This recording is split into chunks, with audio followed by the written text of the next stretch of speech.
You have to run so many miles. Dahil binibuild mo yung endurance sa sarili mo, hindi ka pwede magsabi sa coach mo na ganito lang. Mga kapatid, sa eskwelahan ganun din. Kung kayo mga estudyante, tamad kayo mag-aral, huwag kayong masurpresa kung lagi kayo bumabagsak sa inyong mga exam. Hindi ka nagsisikap eh.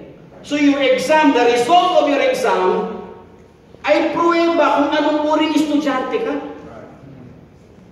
Tama? Hindi naman pwedeng ikaw cum laude na hindi ka nagsunog ng kilay.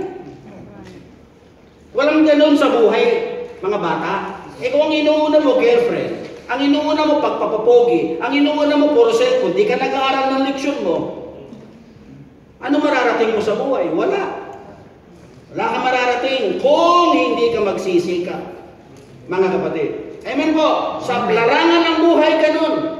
Negosyante ka man, ganun din. Kailangan mong tutukan yung hanap buhay mo. Kailangan mong pagsikapan para ka umunlad. Any endeavor you want to enter in life, meron pong kaakibat na mga pagsubok at paghihirap. Kaya, huwag na kayong nagtataka. Bakit may pagsubok tayo? Ang magtaka kayo kung wala kayong pagsubok. Baka naka-holding hands kayo kay Satanas. Delikado. O baka magkaakbay kayo. Pero kung nasusubukan kayo, huwag kayong magtaka. Bahagi yun. Parte yun ng iyong relasyon sa Diyos.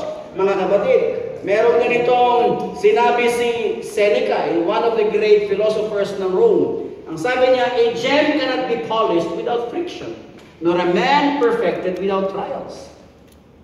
And in reality, trials will show what kind of materials you are. Trials will expose what kind of a Christian you are. Ang pagsubok ay magpapakita kung anong uri ng kulay mo at kung anong klase ka na mananampalataya.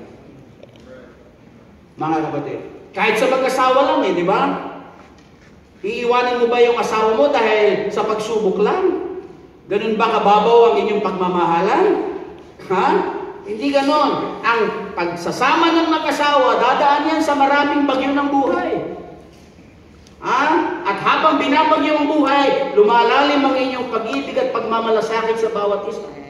Mga kapatid, kaya walang relasyon na hindi sinusubukan. Ganon din tayo. Susubukan ng Diyos kung totoo nga ang ating pong pakikipagrelasyon sa Kanya.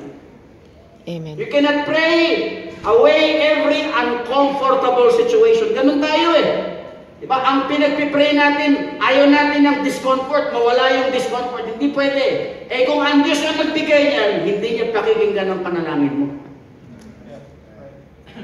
Amen. Pag ang Diyos ang nagbigay sa iyo ng discomfort, pag ang Diyos ang nagbigay sa iyo ng pagsubok, kahit umiyak ka ng dugo, hindi niya pakikinggan ang panalangin mo. Kailangan mong daanan ng pagsubok na yan because it's for your own good. You cannot pray away every uncomfortable situation. You can't rebuke every trials. Yung iba, sinisisi pa si Satanas Hindi ba? Ang Diyos ang nagbigay niyan You cannot rebuke every trial. God allows difficulties to help us grow. He permits it. Amen. Di ba? Kaya wag mong inaayawan. Ngitian mo yung hamon. Promotion yan Praise the Lord. Promotion yan para sa'yo. Hindi ka pwedeng, parang di ba yung mga militar, bago sila umakyat ng panibagong ranggo, dumadaan sila sa screening and examination before they will be promoted. From lieutenant, second lieutenant to first lieutenant, and then they will become a captain, a major, and then maging kapitan. Bago sila umakyat sa mga baitang ng promotion, dumadaan sila sa panibagong training because yung lieutenant, iba yung trabaho sa kapitan o sa major. So bago ka maging major, daanan mo muna kung ano yung responsibility ng major. At bago ka maging kapitan, daanan mo muna yung mga exam.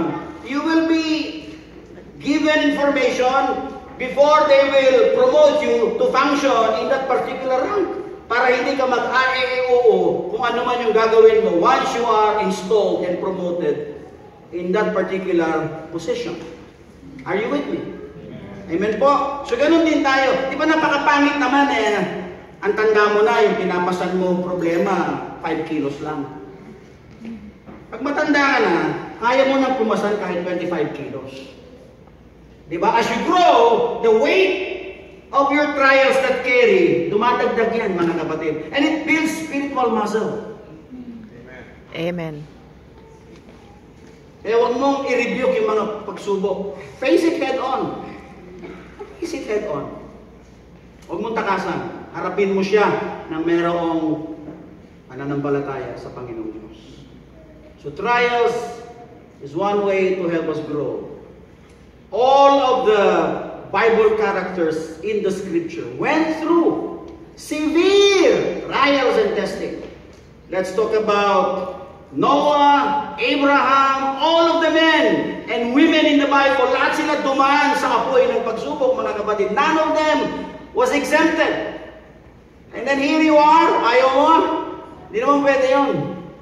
Amen po? It cannot be, mga kapatid. Trial